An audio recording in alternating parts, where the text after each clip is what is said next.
नमस्कार दोस्तों, बहुत स्वागत करता हूं आप सभी का हमारे इस नए वीडियो में। दिल्ली में जो वोटिंग है वो ख़त्म हो गई है। अब 8 तारीख को आएंगे नतीजे। हर पार्टियां सरकार बनाने का दावा कर रही, चाहे बीजेपी हो, आम आदमी पार्टी हो, कांग्रेस पार्टी हो या अन्य पार्टियां। हमारे साथ हैं सोशल मीडिया के पत्रकार शौकत जी, जिन्होंने दिल्ली चुनाव को करीब से देखा है। शौकत जी कैसे हैं? बढ़िया है सर। ये जो अब नतीजे हैं सब इंतज़ार कर रहे हैं, क्या देखा आपने दिल्ली में? चुनाव कैसा लगा इस बार? देखिए, दिल्ली विधानसभा का चुनाव, इस बार का चुनाव बहुत ही महत्वपूर्ण चुनाव है। क्योंकि पिछले अगर 2-3 चुनाव की बात किया जाए तो उसमें सीधे तौर से आम आदमी पार्टी और भाजपा में लड़ाई थी, लेकिन इस बार की लड़ाई जो है 3 कोणीय भी नहीं, 4 कोणीय लड़ाई है। अच्छा। एक तरफ भाजपा है, आम आदमी पार्टी है, कांग्रेस है, तो वहीं पर बहुजन समाज पार्टी है। अच्छा।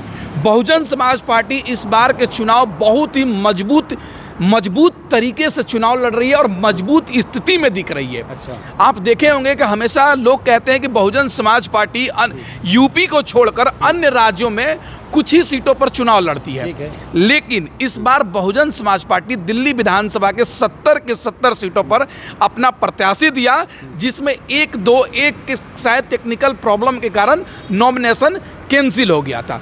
इस बार देखिएगा 8 तारीख को बहुजन समाज पार्टी ऐसा रिजल्ट आएगा, चौंकाने वाला रिजल्ट आएगा। नहीं, कोई तो बीएसपी की बात नहीं कर रहा, आप बीएसपी को कह रहे हैं मुकाबले में है। कौन कह रहा है बात नहीं कह रहा है? हाँ। आप दिल्ली का देवली विधानसभा सीट पर जाइए, ठीक है, जहां से बहुजन समाज पार्टी के एक पढ़ी लिखी प्रत्याशी, ठीक है, डॉक्टर स्मिता सिंह चुनाव लड़ रही है। हाँ। पीएचडी कर रही है, वहां पर पूरे पुरुष चुनाव लड़ रही है, वो एकलौती महिला प्रत्याशी है।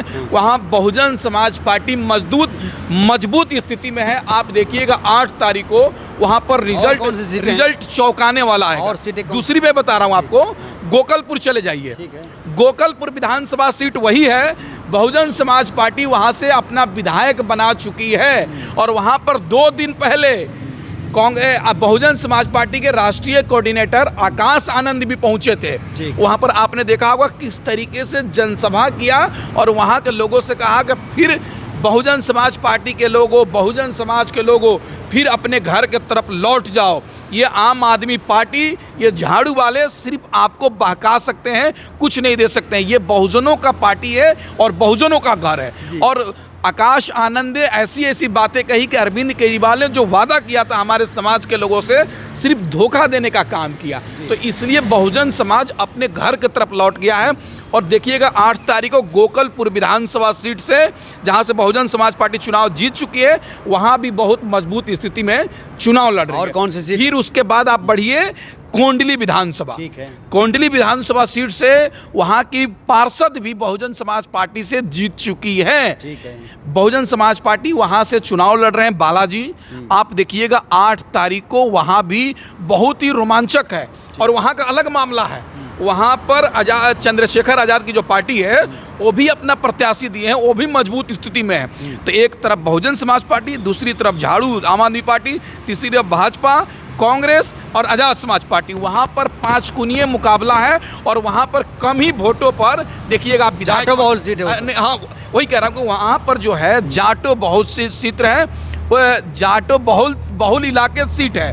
कोंडली और गोकुलपुरी, यहाँ पर तय होगा कि 8 तारीख को क्या होने जा रहा है। आप देख लीजिएगा। ये और कोई सीट आपकी नज़र में? नहीं, हाँ, और उसके बगल में आप बढ़ जाइए लक्ष्मी नगर में। अच्छा। बहुजन समाज पार्टी ने वहां से अपना मुस्लिम प्रत्याशी को चुनाव लड़ाया। ठीक है। मुस्लिम प्रत्याशी जो है वकार चौधरी, वो आम आदमी पार्टी के फाउंडर मेंबर रह चुके हैं, पुराने लीडर हैं। अच्छा। बहुजन समाज पार्टी ने उन पे भरोसा किया था 2024 में और उनको लोकसभा का चुनाव लड़ाया था। मैं कहूँगा आप भी उस दिन रिपोर्टिंग कर रहे थे जिस दिन वकार चौधरी की रैली थी।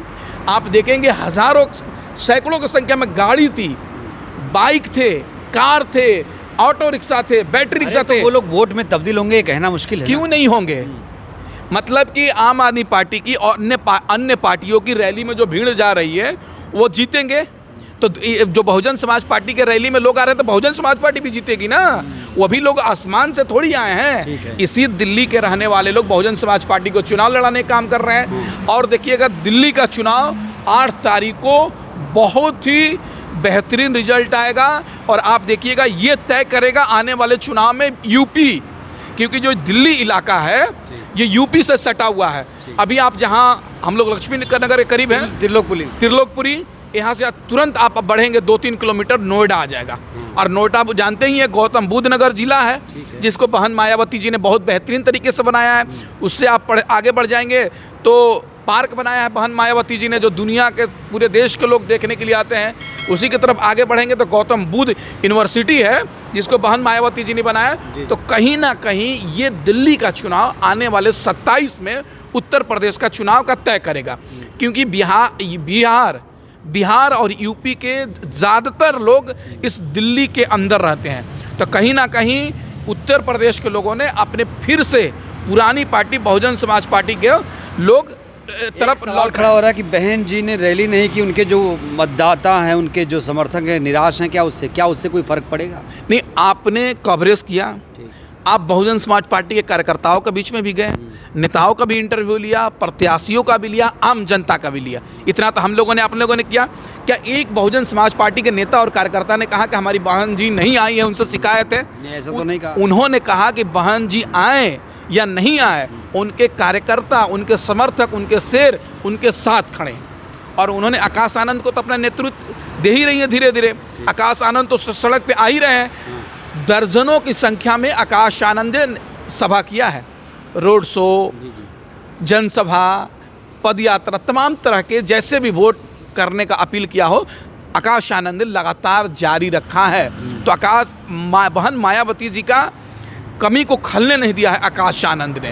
हाँ, नहीं, अगर आ जाती तो क्या और दिलचस्प होता? नहीं, बिल्कुल। अगर बहन कुमारी मायावती जी दिल्ली विधानसभा चुनाव में अगर 2-4-5 रैली हो जाती बड़ी बड़ी, तो मैं कह रहा हूँ दिल्ली विधानसभा का चुनाव तो पलट जाता। किस पे लोग भरोसा करेंगे? भाजपा पे। 11 साल से सत्ता में बैठी है, उस लोगों ने विकास देख ही लिया है। आम आदमी पार्टी 11 साल से सत्ता में बैठी है, देख ही लिया है। दलित वोटर किसके साथ है? नहीं, दलित वोटर तो चौंका देगा इस बार का रिजल्ट। अच्छा। खुल ही नहीं रहा दलित वोट। अच्छा। सबको लग रहा है कि हमें वोट मिल जाएगा, हमें वोट मिल जाएगा, हमें वोट मिल जाएगा। भाजपा को भी लग रहा है हमें मिल जाएंगे, आम आदमी पार्टी को भी लग रहा है, क्योंकि आम आदमी पार्टी ने दलित समाज को बहुत भटकाया। अच्छा। आप देखेंगे अरविंद केजरीवाल के ऑफिसों में बाबा साहब की तस्वीर दिख जाएगी। हाँ। लेकिन उनके विचार पर ताला मार देते हैं ये लोग। अच्छा, ताला मार देते हैं। हाँ, ताला मार देते हैं। तस्वीर रहेगी दीवार पर, लेकिन इनके विचार नहीं फैलाएंगे। अच्छा। एक नाम भूल रहा हूं मैं, आम आदमी पार्टी के पूर्व मंत्री रह चुके हैं, राजेंद्र पाल गौतम जी। एक प्रतिज्ञा ली थी 22 बाबा साहब की जो 22 प्रतिज्ञा है, बाबा साहब को मानने वाले लोग 22 प्रतिज्ञा को मानते हैं, जो उनकी प्रतिज्ञा को दोहरा दिया था सिर्फ, तो उसको मंत्रालय से हटा दिए, पार्टी से निकाल दिए, विधानसभा का टिकट काट दिए। तो अब क्या लोगों को दिख नहीं रहा? क्या समाज के लोगों को? समाज के लोगों को भी तो दिख रहा है, सभी लोग। आप मुस्लिम हैं, मुस्लिम वोटर का रुझान क्या रहेगा? देखिए, मुस्लिम समाज पिछली बार आम आदमी पार्टी को एक तरफा वोट दिया था। आप सबको पता है। आप ओखला चले जाइए, मुस्लिम बहुल इलाके में, मुस्तफ़ाबाद चले जाइए, बली मरान चले जाइए, मटिया माल चले जाइए, तमाम जो इलाके हैं जो ज़्यादातर आबादियाँ है, उसके अलावा तमाम लोग मुस्लिम समाज के लोगों ने कांग्रेस छोड़कर आम आदमी पार्टी को वोट दिया। लेकिन इस बार मुस्लिम समाज भी आम आदमी पार्टी की तरफ एकदम पूरी तरीके से 100% नहीं गया है, नाराज़ है। क्योंकि अरविंद केजरीवाल ने जिस तरीके से कोविड के समय, फिर उसके बाद हर मुद्दे पर, मुसलमानों के मुद्दे पर बोला नहीं, तो इसलिए मुसलमान, हर जगह के मुसलमान परिस्थिति को देखकर वोट दिया है। बहुजन समाज पार्टी को भी मुस्लिम समाज वोट करने का काम किया है, इंडिया गठबंधन को भी काम करने का काम किया, सभी पार्टियों को मुस्लिम समाज ने वोट देने का काम किया। आप देखिएगा बीएसपी के साथ वो आतत दिख रहा है। बिल्कुल, क्यों नहीं दिखेगा? बहुजन समाज पार्टी मुसलमान को सम्मान देने का काम करती है। जब बहन मायावती जी मुख्यमंत्री बनी थी, तो मंत्री मुस्लिम समाज के जो मिनिस्टर थे उनको मंत्री बनाने का काम किया था, उनको विधानसभा लोकसभा में भेजने का काम किया था।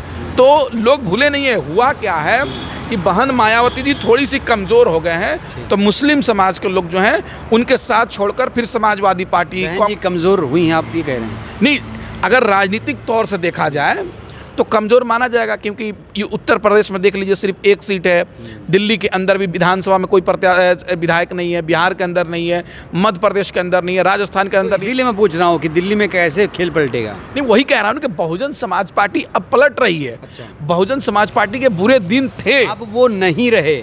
नहीं, अब बुरे दिन नहीं है, अब बहुजन समाज पार्टी के अच्छे दिन आने वाले हैं, आप देख लीजिएगा। और इस बार का दिल्ली विधानसभा का चुनाव का रिजल्ट भी बदलेगा।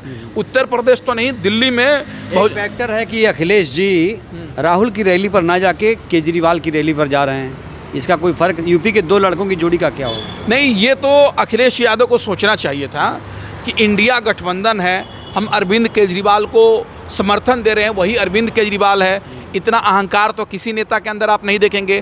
कांग्रेस पार्टी चुनाव लड़ रही थी गुजरात में, वहाँ पर अरविंद केजरीवाल ने जाकर खेल बिगाड़ दिया। हरियाणा में लड़ रही थी, बहुजन समाज पार्टी भी लड़ रही थी, अरविंद केजरीवाल का कुछ जनाधार नहीं है, लेकिन जाकर खेल बिगाड़ दिया। तमाम राज्यों में जाकर खेल बिगाड़ते हैं, तो अखिलेश यादव को जाकर इन्होंने इंडिया गठबंधन टूट गया। अच्छा, समझिए कि इंडिया गठबंधन तोड़ दिया अखिलेश यादव ने। ये तो देश कांग्रेस क्या इसका बदला लेगी 27 में? 27 में उत्तर प्रदेश में अखिलेश यादव के लिए रास्ता मुश्किल हो रहा है। अच्छा। क्योंकि कांग्रेस और बहुजन समाज पार्टी का गठबंधन हो सकता है। बड़ी बात कह दी हाँ, बन सकता है ना। हाँ। आप 2022 का चुनाव देखिए, अखिलेश यादव अलग चुनाव लड़ते हैं, कांग्रेस पार्टी अलग चुनाव लड़ती है, बहुजन समाज पार्टी अलग चुनाव लड़ती है। अगर अब तो कांग्रेस, अखिलेश यादव ने दे दिया अरविंद केजरीवाल को समर्थन, तो कांग्रेस तो नाराज है, आपको कहे या ना कहे, कांग्रेस नाराज है। तो ये बदला हो सकता है उत्तर प्रदेश में। ले कहेगी अखिलेश को मुख्यमंत्री नहीं बनाएंगे, हम बहन मायावती जी को मुख्यमंत्री बनाएंगे, उसके साथ चुनाव लड़ लेगी, कुछ सीटों पे मैनेज हो जाएंगे। इतने सीटों में कांग्रेस पार्टी को जो सीट पे मजबूत है। फिर अगर बीएसपी और कांग्रेस गठबंधन हुआ तो मतलब एसपी का खेल बिगड़ जाएगा। फिर तो किसका खेल बिगड़ जाएगा? एसपी का, समाजवादी पार्टी का। अकेले तो नहीं जीत पाएगी ना। अभी अकेले नहीं जीत पाएगी। अगर अभी उत्तर प्रदेश में जो 43 सांसद बने हैं समाजवादी पार्टी के, 37 इंडिया गठबंधन के, जो इंडिया गठबंधन के बल पर जीते हैं ना, अकेले थोड़ी जीते हैं। पिछले बार का देख लीजिए, अकेले चुनाव लड़े थे, तो इंडिया गठबंधन लड़े, तो इसलिए सब लोग। और राहुल गांधी बार बहन जी के साथ थे, 5 सीट आई, वहीं तो कह रहा हूं उनका। और उसके बाद राहुल गांधी बाबा साहब को संविधान भी लेके घूम रहे थे ना, तो इसलिए तो बहुजन समाज के भी जो वोटर हैं इंडिया गठबंधन की तरफ आ गए थे। तो इसलिए अब अखिलेश यादव का मुश्किल हो जाएगा, जो अरविंद केजरीवाल को समर्थन देने की वजह से।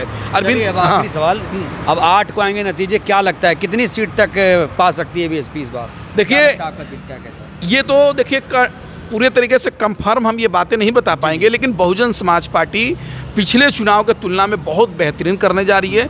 उत्तर प्रदेश का चुनाव, राजस्थान का चुनाव, हरियाणा चुनाव, मध्य प्रदेश, सबसे बेहतर बहुजन समाज पार्टी के लिए दिल्ली विधानसभा का चुनाव होगा। आप देखिएगा 8 तारीख को बहुजन समाज पार्टी अपना खाता खोलते नजर आ रही है दिल्ली के अंदर। खाता से भी ऊपर हो सकता है। बिल्कुल, वही तो कह रहा हूँ ना कि बेहतरीन चुनाव होगा।